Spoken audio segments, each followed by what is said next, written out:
이 사도 바울은 고린도전서 13장에서 믿음과 소망과 사랑은 항상 있을 것인데 그 중에 제일은 사랑이라 이런 말을 했습니다. 그래서 이 사랑을 참 강조를 합니다. 우리 온천교회 사랑 많은 교회, 복된 교회 될 수 있기를 소원합니다. 크게 한번 아멘 하세요. 예. 그래야지 제가 더 사랑 많은 교회 될 수 있기를 소원합니다. 이렇게 하는 거예요. 다시 해볼까요? 우리 온천교회가 사랑 많은 교회 되기를 원합니다. 더 사랑 많은 교회가 될 수 있기를 소원합니다. 예. 잘하고 계시는데 우리 더 사랑이 많아지려면 어떻게 되는가? 근데 사실은 이 사랑을 강조하는 이 고린도 교회가 좀 이렇게 여러분 아셔야 될 것은 사도 바울이 개척한 교회가 많잖아요. 근데 제일 사실은 문제가 많은 교회였습니다. 영적으로도 제일 어리고, 그 다음에 심지어는 개척한 사도 바울한테 당신 사도 맞습니까? 그리고 복음 전하는 거 진짜 맞습니까? 하면서 예수 그리스도의 복음까지도 이렇게 대적하고 부정하려고 하는 이런 세력들이 있었던 곳이 바로 고린도 교회입니다.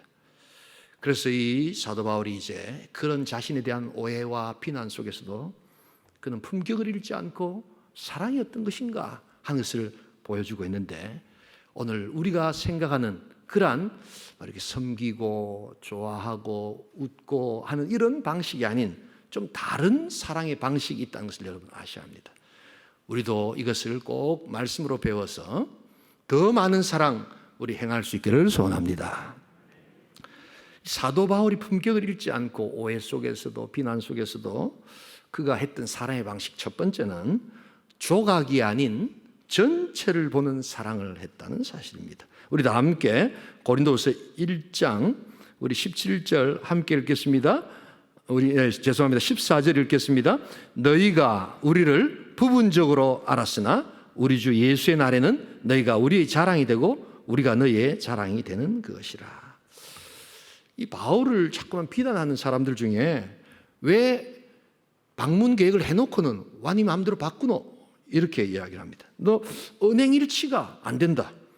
불성실 사람 아니냐?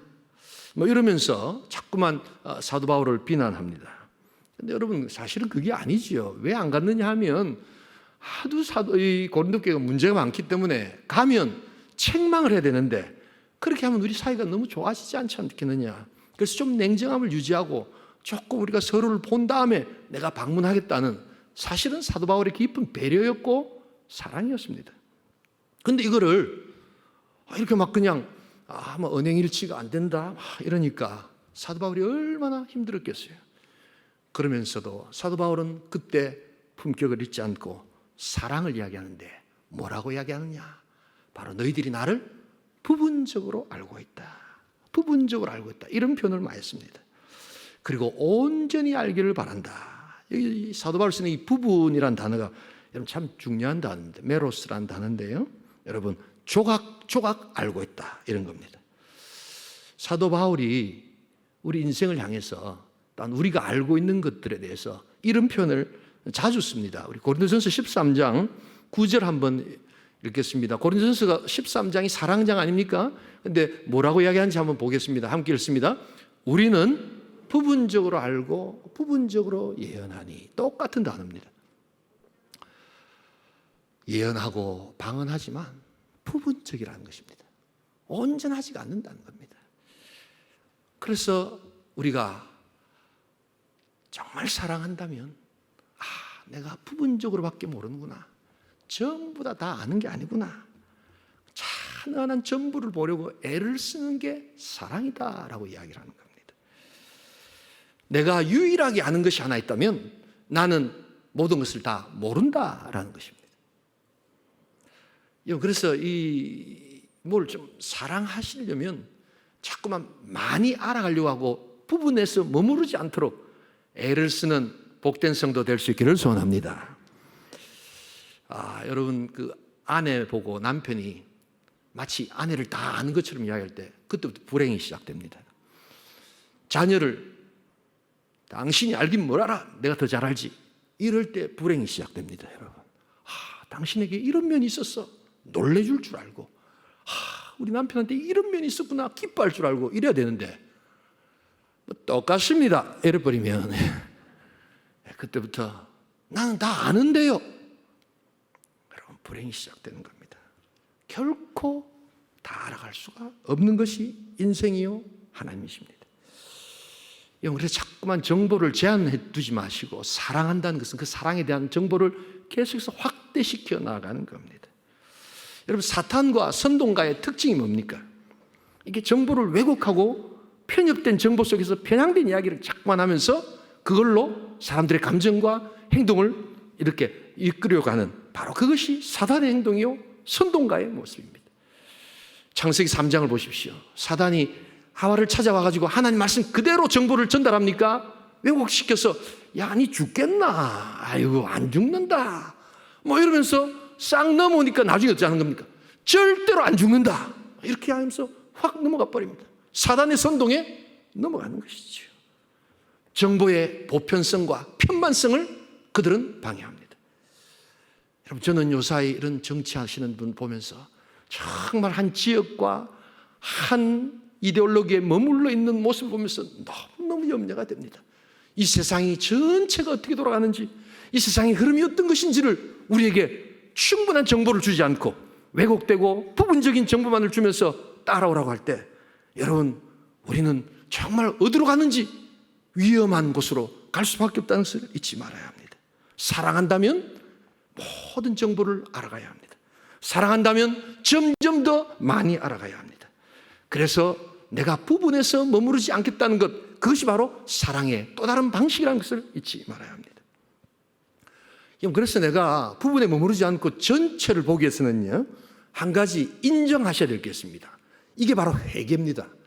인정하고 싶지 않지만 인정해야 될 것, 그건 뭐냐면 내 악한 본성 속에는 내가 보고 싶은 것만 보고, 내가 듣고 싶은 것만 듣고, 내가 말하고 싶은 것만 말하려고 하는 나의 본성이 있다는 것을 인정하셔야 된다는 겁니다. 아이고 저는 안 그러는데요.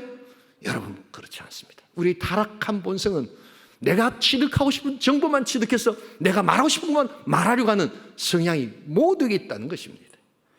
이것을 인정할 때 하나님께서 새로운 진리의 능력을 다하여 주실 줄 믿습니다. 이게 바로 우리가 전체를 보러 그 출발의 지름길입니다. 여러분 그래서 사랑하시려면 자꾸만 알아가셔야 됩니다. 여러분 자녀들 다 아신다고 생각하십니까? 아닙니다.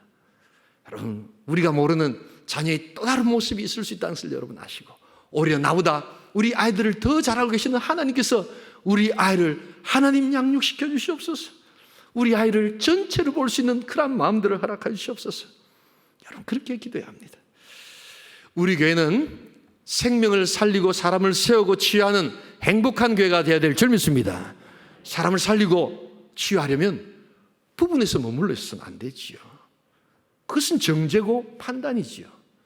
그러나 더 많은 것들을 보게 하고 더 큰 것들을 보게 하는, 그게 바로 회복이요 치유요 능력이라는 것.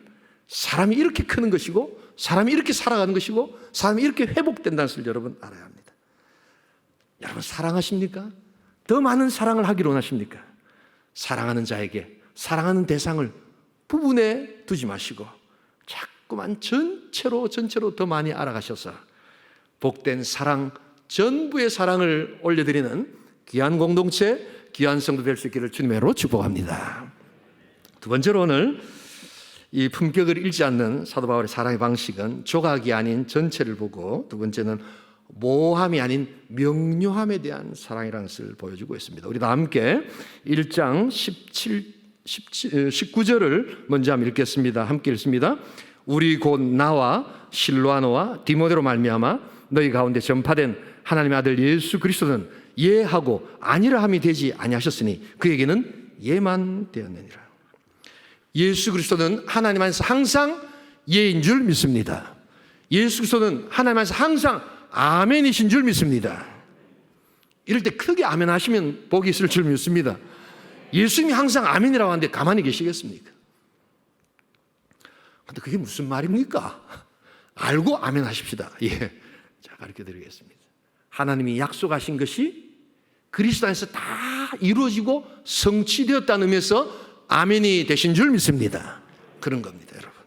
그래서 복잡하지 않고 예수 그리스도 하면 하나님의 모든 계획이, 모든 율법이 그 안에서 완성되었음을 뜻합니다. 그래서 그리스도의 완전성과 그리스도의 진실성과 그리스도의 모든 사역의 완벽한 하늘의 능력을 사도 바울은 그리스도 안에서 아멘이다라고 이야기를 한다는 것입니다. 여러분, 그렇기 때문에 우리 예수 그리스도의 사역과 예수 그리스도를 증거하는 믿음의 형제들의 모습은 명료함에 반응해야 될 줄 믿습니다. 다른 뭐 복잡한 게 없어요. 오직 예수 찬양할 수 있기를 소원합니다. 오직 믿음 찬양할 수 있기를 소원합니다. 믿음으로 구원 얻는 역사를 보는 겁니다. 근데 왜 지금 이 고린도 교회 성도들이 이렇게 우왕좌왕하는가? 다름 아니라 고린도 교회 안에 자칭 사도라 칭하는 거짓 사도들이 들어왔습니다. 그리고 구약의 복잡한 율법을 다시금 꺼내와서 이 율법을 지키는 것이 구원 얻는 것이다 라고 구약으로 돌아가려고 합니다. 그리고 율법을 지킬 때 구원을 얻는다는 이러한 옛 언약으로 돌아가려고 할 때, 여러분, 이것은 복잡해지며 또한 이것은 인생을 결코 구원할 수 없는 모함으로 이끌어가는 왜곡된 복음이라는 것을 이 고린도 교회 성도들은 몰랐던 것입니다. 여러분, 사랑은 명료한 능력인 줄 믿습니다. 하나님의 복음 복잡하지 않습니다. 사랑한다면 여러분, 그래서 명료함에 반응하셔야 합니다. 애매하고 모호한 말들 하는 것 조심하셔야 합니다. 애매하고 모호한 말을 많이 하는 사람들이 점재입니다. 여러분 아시겠어요? 저 북쪽에 가면 위인을 언젠가 만날 것이요. 하나도 지금 모르겠는데 거기 가서 아멘은 아니지만 아이고 감사합니다 하는 사람들이 있습니다. 여러분. 이처럼 어리석은 것이 어디 있습니까? 진리는 분명한 하늘의 역사인 줄 믿습니다. 진리에 대해서 그렇게 반응을 안 하고 명백한 하나님의 뜻에 순종하지 않고 엉뚱한 것에 가 있는 것, 바로 고린도 성도들이 그래서 방언도 하고 예언도 하고 하지만 영적으로 어리다는 것이 바로 모함에 자꾸만 반응하고 선동당했기 때문입니다. 여러분, 그런데 이제 우리가 이런 그 명료한 하나님의 말씀에 반응은 하지만 사실은 이제 성경을 읽다 보면 이렇게 아주 어떻게 해야 되나 하는 애매한 데가 있습니다. 예를 들어서 언제 결혼을 해야 되는가? 누구하고 결혼을 해야 되는가? 비즈니스는 뭘 하는 게 좋겠는가? 언제 시작하는 게 좋겠는가? 이런 게 성경에 나와 있지 않거든요. 이런 것들을 궁금해한단 말이에요. 여러분, 그런데 기억하십시오. 우리 구원받은 백성이라면 이제 그것은 모함이 아니라 하나님 지혜의 영역인 줄 믿습니다. 그래서 그때는 하나님의 지혜를 구하는 거예요. 하나님의 지혜를 구하고 하나님께서 주시는 하나님의 음성과 하나님의 인도를 우리가 경험하는 겁니다. 성경에는 이 지혜라는 말이 많이 나옵니다, 여러분. 그런데 우리가 지혜 이러면 호크마라는 지혜를 아마 목사님들한테 많이 배우셨을 겁니다. 그런데 이런 모호하지 않는 부분을 명료하게 볼 수 있는 능력은 지혜에서 조금 다른 차원의 지혜를 속합니다. 그게 성경에서 뭐라고 하냐면 명철이다 이렇게 이야기를 합니다. 예, 명철을 구하셔야 돼요. 명철이라는 단어가 비나라는 단어인데 이게 애매하고 모호한 것인데 다른 사람에게는 그렇게 보이는데 자신에게는 분명하게 보일 때 그 사람을 가리켜서 명철하다 이렇게 성경은 이야기한다는 겁니다. 여러분, 이러한 명철의 지혜를 구할 수 있기를 소원합니다. 그래서 이 사람에게는 분명하게 다가오는 거예요. 그래서 성경에서 말하는 명철은 남이 볼 수 없는 그 미세한 차이까지 볼 수 있는 능력. 그래서 큰 그림 속에서 그 차이점을 구별할 줄 아는 능력. 여러분, 이것을 하나님께서 우리에게 허락하여 주신 줄 믿습니다. 그런데 이것은 구해야 되는 겁니다. 찾아야 되는 겁니다. 가만히 있어서 오는 것이 아닙니다. 말씀을 묵상하고 하나님의 말씀을 내 삶에 적용시켜가면서 이 명철을 구할 때 하나님께서 명료하게 보여주실 줄 믿습니다. 저는 야구를 잘 모릅니다. 그래서 막 그 야구가 그 야구 같은데 제가 미국에 있으면서도 야구장을 한번 가본 적이 없습니다. 그런데 제가 아는 집사님은 같이 이렇게 야구를 보면 이 어린이들 야구 같은 거 하면 미국에는 어린이들 야구 보러 부모들이 많이 가거든요. 이야, 그럼 목사님 저 볼은 슬라이더입니다. 이러더니, 예. 저 볼은 커브입니다. 이렇게. 저 볼은 직구입니다. 저거 보기에는 다 똑같은 공 같은데 그분은 미세한 차이를 보는 겁니다. 심지어는 어떤 이야기까지 하냐면, 야, 저 공이 가다가 툭 떨어집니다. 이렇게 이야기를 해요. 툭 떨어지는데 땅이 떨어지는 게 아니고 캐쳐 밑에 들어가는데도 공이 툭 떨어졌다 이야기합니다. 그게 뭐 떨어지는 거예요? 그대로 가는 거지. 아닙니다. 공이 저렇게 회전이 많이 가지고 툭 떨어집니다. 저는 아무리 이야기해도 잘 모르겠습니다. 이런 걸 뭐라고 하냐면 성경의 용어대로 하면 야구에 있어서 그분이 더 명철함이 있다라는 겁니다. 남이 볼 수 없는 것. 도저히 안 보이는데 그 사람에게는 보이는 거예요. 야구를 연구했고 그 공을 연구했고 구질을 알고자 그가 노력했고 그 투구의 폼을 알기 시작할 때 그는 미세한 차이를 알게 되는 겁니다. 그래서 그분한테는 명료하게 되는 겁니다. 바로 하나님 주시는 명철을 얻게 된 줄 믿습니다. 여러분, 교회에 이런 지혜를 구하고 이런 명철이 있는 자들을 가리켜서 영적 어른이다 이렇게 이야기를 합니다. 여러분, 오늘 우리 시대 이 나라의 문제가 뭘까요? 문제는 어느 나라나 다 있습니다.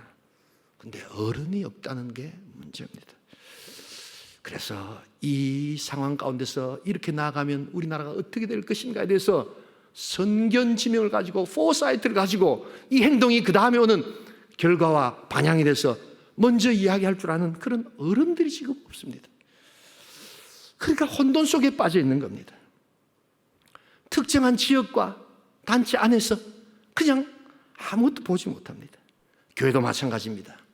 명료한 하나님의 말씀부터 순종하면서 잘 보이지 않는 것, 그래서 안타까워하는 것을 함께 보면서 그 사람에게 조언해 줄 수 있는 그러한 어른들이 있는 곳, 그곳에 사랑이 넘치게 될 줄 믿습니다.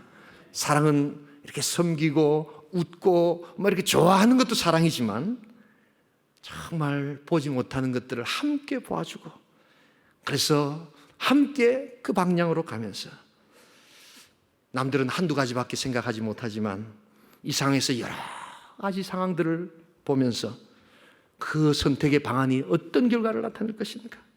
그래서 단지 옳고 그름이 아니라 정말 인간 깊은 곳에서 선택하는 그들의 심정과 그들의 환경들을 보아줄 줄 아는 그런 자들이 있는 곳, 그것이 바로 사도 바울이 말하는 사랑의 방식이요 지혜의 능력이요 명철의 능력이 될 줄 믿습니다.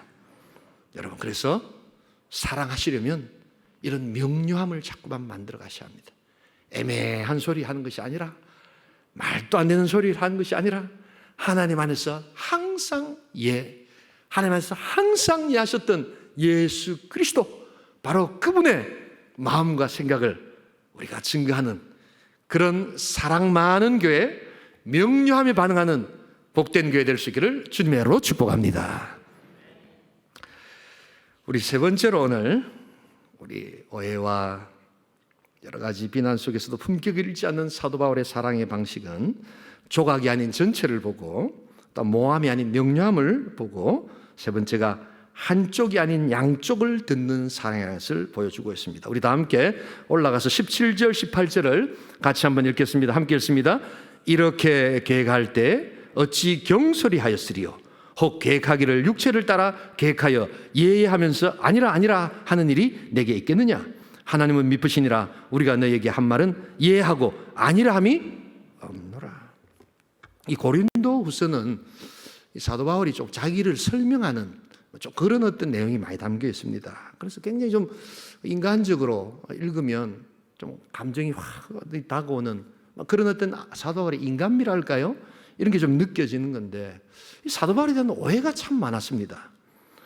여러분, 사도 바울도 오해가 많은데 우리도 사역할 때 얼마나 오해와 비난이 많겠습니까? 근데 사도 바울을 이렇게 오해할 때도 역시 사도 바울도 돈 문제가 걸렸습니다. 왜냐하니까 이 마케도니아 같은데 별로 교회가 그 어려운 교회인데 왜 거기 가서 연보를 자꾸 달라고 하느냐, 다른 데는 좀 더 잘 사는 교회는 달라고 안 하느냐, 뭐 이러면서 조금 문제가 있다, 이런 식으로 고린도 교회에서 이야기하기를 시작합니다. 여러분, 근데 원래 그게 아니지요. 사도 바울이 연보를 요청할 때는 그 교회가 잘 사는 사람이 많고 교회에 뭐 경제적인 이런 게 많은 게 아니라 사도 바울이 봤을 때 영적으로 성숙한 교회냐 아니냐에 따라서 영적으로 성숙한 교회에 연보를 요청한 줄 믿습니다. 그러니까 마케도니아 교회가 훨씬 더 영적으로 성숙한 건데 오히려 고린도 교회에 그것을 요청 안 한 건 뭡니까? 고린도 교회가 영적으로 어렸기 때문입니다. 그걸 모르고 있는 겁니다. 왜 그러면 자꾸만 이 고린도 교회 성도들이 이런 식으로 사도 바울을 이야기할까? 다름 아니라 아까도 이야기했던 이 거짓 사도들 때문이었습니다. 근데 왜 그럼 거짓 사도를 교인들이 좋아할까? 성도들이 세상 학문을 숭배했기 때문입니다. 여러분, 그때 당시 이 그리스에서는요, 헬라라고 하지 않습니까? 그리스 문화는 세상 학문 중에 제일 크게 치는 학문이 웅변학, 그 다음에 수사학 이런 것이었습니다. 그래서 말을 멋들어지게 하고 아주 이렇게 우리로 말하면 선동적이고 뭔가 이렇게 자극적인 말들을 할 때 야, 저 사람 학문이 대단하다 이렇게 보았습니다. 바로 거짓 교사들이 들어와서 그렇게 이야기하는 겁니다. 근데 사도 바울은 어떤 사람이었습니까? 한번 왔다 갔는데 영 말이 시원치 않습니다. 사람이 키도 조그만데 영 볼품이 없습니다. 그래서 사도 바울의 말을 듣지 않고 거짓 교사들의 말을 듣게 되었고, 그래서 고린도 교회 성도들은 사도 바울이 뭔가 돈에 문제점이 있다 이런 이야기를 그냥 따라서 듣게 된 것입니다. 사도 바울은 이야기합니다. 사랑이라는 것은 한쪽 말만 듣는 것이 아니라 내가 가서 나의 상황을 이야기할 때까지, 나의 이야기를 들을 때까지 판단을 유보하는 것이 사랑인 줄 믿습니다. 양쪽을 다 들어보는 겁니다, 여러분. 그때 비로소 우리는 사랑할 수 있고 판단할 수 있는 겁니다. 여러분, 그래서 사랑이 많아지려면 한쪽만 이야기 들어서는 안 됩니다. 그리고 양쪽을 다 들을 수 있기를 소원합니다. 싸우고 들어온 큰아들, 작은아들 보고 한쪽만 이야기하시면 안 됩니다. 큰아들 좋아하시는 우리 어르신들 계시지요? 장남이니까 그래도 장남 말을 들어야지. 그러시면 안 됩니다. 다 들으셔야 됩니다. 이 직장에서도 마찬가지고 교회에서도 마찬가지고 인재가 떠나는 경우가 있습니다. 상처를 받는 경우가 있습니다. 왜냐하면 제3자 말을 듣고 이 오래된 친구를 여러분 잃어버린 경험 없으십니까? 한쪽 말만 들었다가 다른 쪽 말을 같이 듣지 않고 막 이렇게 하다 보니까 이렇게 정말 소중한 사람, 있어야 될 사람, 귀한 사람이 이렇게 놓치는 경우가 여러분 왕왕 있습니다. 그래서 두 사람 말을 다 들어보고 양쪽 말을 다 들어봐야 됩니다. 그런데도 두 사람 말이 어긋나고 맞지 않을 때는 어떻게 해야 합니까? 평소 때 누가 상대적으로 더 선한 영향력을 끼쳤고 어떤 도덕적인 삶을 살았는가를 판단해 보면서 그 사람의 말에 경중을 따질 때 거의 틀림이 없게 될 줄 믿습니다. 왜냐하면 사람들이 살았던 삶의 모습은 금방 바뀌지 않기 때문입니다. 여러분, 그래서 우리가 잘 들어야 합니다. 서둘러 판단하지 마시고 양쪽을 다 듣는 그런 귀가 사랑의 귀입니다. 내가 잘 듣기 위해서, 양쪽을 다 잘 듣기 위해서 또 한 가지 내가 인정해야 될 내 안에 악한 본성이 있음을 여러분 아셔야 합니다. 그것은 내 안에 편애하고 싶어하는 성향이 있다는 사실입니다. 저는 그런 거 없는데요. 여러분, 그렇게 없다라고 생각하시는 게 제일 위험합니다, 여러분. 이것은 바로 타락한 본성의 결과입니다. 그래서 한쪽만 듣는 것도 편애의 출발한 것을 잊지 말아야 합니다. 그 사람 말만 듣고 싶은 겁니다. 그래서 다른 사람이 오면 듣기 싫습니다. 됐습니다. 하고 그 정보를 거기서 끝내버립니다. 바로 편애의 본성입니다. 정말 사랑한다면 여러분 다 들으셔야 합니다. 그리고 편애하지 말아야 합니다. 여러분, 이 편애가 얼마나 이렇게 그 사람에게, 정말 사랑하는 사람에게 아픔을 주는지 여러분 알고 계십니까? 창세기에 이야기가 너무 잘 나오지요. 가만히 한번 예를 들어 볼까요? 여러분, 이삭 한번 보세요. 이삭이 누구를 편애합니까? 야곱을 더 좋아합니다. 자기 배에서 난 쌍둥이 아들인데도 야곱을 더 좋아합니다. 그래서 야곱에게 뭐 장자권, 축복권 다 주지만 여러분 그 편애로 인해서 야곱이 에서에게 얼마나 고통당한 줄 아십니까? 에서가 왜 야곱을 미워했을까요? 바로 아버지의 편애의 상처 때문이었습니다. 여러분 그래서 정말 그 사람을 사랑한다면 너무 사랑하시면 안 됩니다. 왜냐하면 그 사랑을 받지 못한 또 다른 상대는 바로 아버지에게는 공격하지 못하지만 바로 자기와 비슷한 상대는 반드시 공격하기 때문입니다. 여러분 이걸 아셔야 합니다. 그래서 정말 사랑하고 싶다면 너무 사랑하시면 안 됩니다. 또 한 가지 예를 들어볼까요? 그렇게 편애를 받았던 야곱이 또 누구를 사랑합니까? 요셉을 사랑합니다. 왜냐하면 라헬이라는 여자를 너무 좋아했기 때문입니다.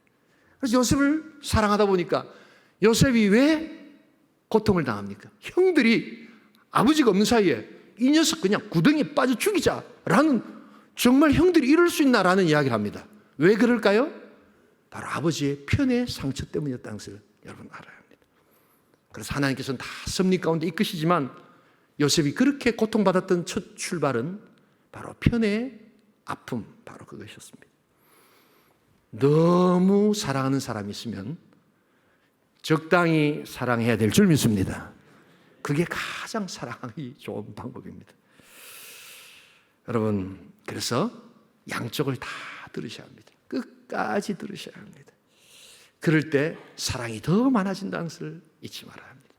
사도 바울은 이렇게 사랑 많은 그러한 모습으로 자기를 비난하고 오해하는 고린도 교회를 향해서 품위를 잃지 않고 사랑의 방식을 보여주고 있음을 우리가 배워야 합니다. 끝까지 들으시기 바랍니다. 주일날 부부가 예배를 참석하려고, 집사님 부부가 예배를 참석하려고 나오다가 별일 아닌데 서로 다퉜습니다. 큰 소리가 나가지고 화가 나니까 막 부인이, 여자 집사님이 나 이런 기분 가지고 예배 못 가겠어요 이러면서 예배 안 드리겠어요 이러고는 문을 쾅 닫고 자기 방으로 들어가 버립니다.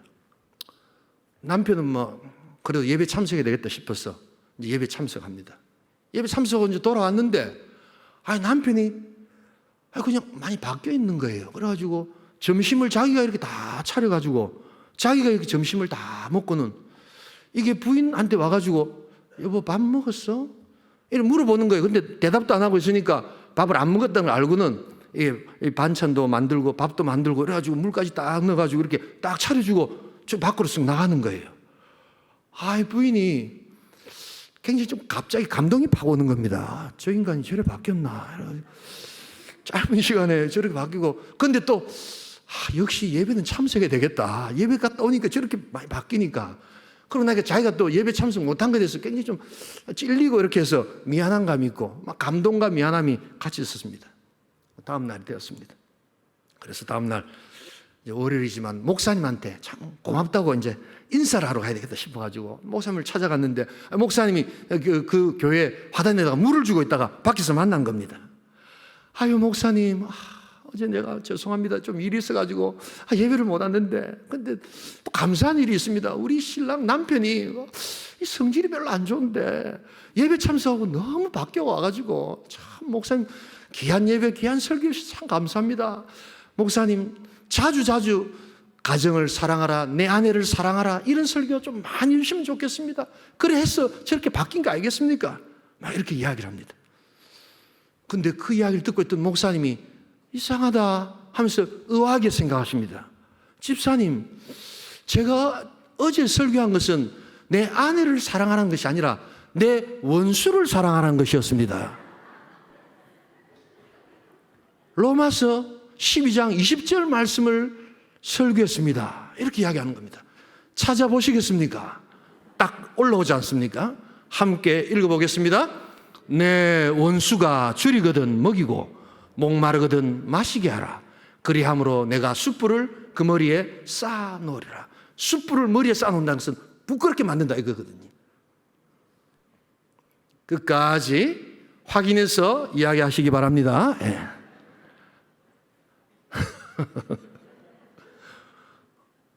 언제 아내를 사랑하라 설교했는지 자기가 만든 거 아닙니까? 목사님은 내 원수를 사랑하라 했고 그걸 들은 남편이 그대로 순종한 줄 믿습니다. 여러분, 사랑은 이런 겁니다. 사랑의 방식을 우리가 더욱더 회복해야 합니다. 사도 바울은 오해와 비난과 또한 사도성에 대한 공격 앞에서도 품위를 잃지 않고 사랑하기 시작합니다. 조각이 아닌 전체를 자꾸만 보려고 합니다. 모함이 아니라 명료함에 반응하려고 합니다. 그리고 끝까지 예, 아니요, 아니요를 분명하게 합니다. 그리고 한쪽 말만 듣는 것이 아니라 양쪽 모두를 들으면서 하나님께서 우리에게 주신 그 은혜를 기억하고자 합니다. 끝까지 양쪽을 다 듣고 사랑 많은 지혜를 가지셔서 우리 교회 사랑이 넘치는 교회로 만들어 가시는 복된 성도, 복된 공동체 될 수 있기를 주님의 이름으로 축복합니다. 우리 시간 한번 기도하기를 원합니다.